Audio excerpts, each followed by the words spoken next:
This is the small town of Herculaneum, built on the slopes of the still active volcano Vesuvius, named after the Greek hero Heracles, more commonly known as Hercules. Yes, that Hercules. Hence the name Herculaneum. This suggests that Herculaneum was of Greek origin and not Roman, although in Italy. The Greeks did, however, make one mistake. They built it on the slopes of a massive volcano that could erupt at any second. And it did, but more on that later.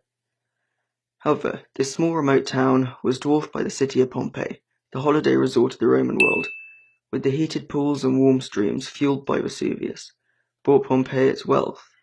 Ultimately, the giant volcano would be both Pompeii's rise and fall. So now we've given you some information about the area surrounding Vesuvius. Let's go into detail with some more topics.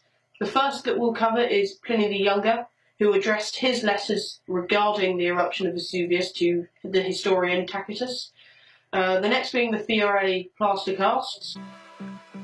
Gaius Plinius Caecilius Secundus, or Pliny the Younger, was born in 61 AD in Novell Common, or Como, in northern Italy. He was the son of Lucius Caecilius Chilo. However, Chilo died while Pliny was young. Pliny, after being tutored at home, went to Rome to take his studies further. It is during this time when he became much closer to his uncle, Pliny the Elder. The eruption of Vesuvius in 79 AD happened when Pliny the Younger was 18 years old. His uncle died during the eruption, attempting to rescue victims of the eruption via boat, as he was the commander of the naval fleet. Due to Pliny the Elder's death, Pliny the Younger's name started to get complicated.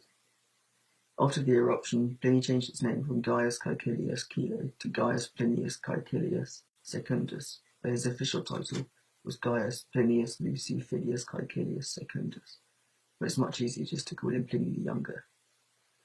Pliny had many writings such as poems, but his most famous writing was the eyewitness account of the events as they unfolded during the eruption. These writings were in the form of letters to Publius Cornelius Tacitus, a senator, and are known as the Epistulae.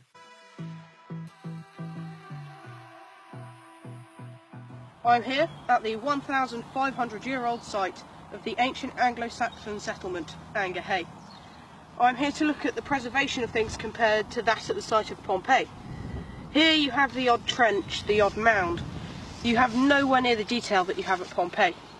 For instance, at Pompeii, the volcano preserved things so well, the eruption helped preserve things so much, that you have cavities buried in the ash of people who actually died there on the day of the eruption.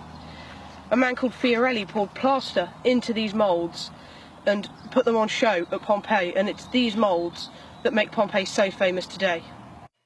The Fiorelli casts were made by Giuseppe Fiorelli and his team. These casts were made by pouring plaster into the cavities left by the Pompeian person who was caught in the ash.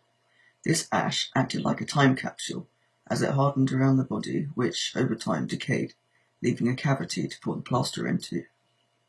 This gives us a much better insight into what happened at the eruption, unlike Angerhay, where we're left with some ditches, even though Vesuvius was much more recent than Angerhay.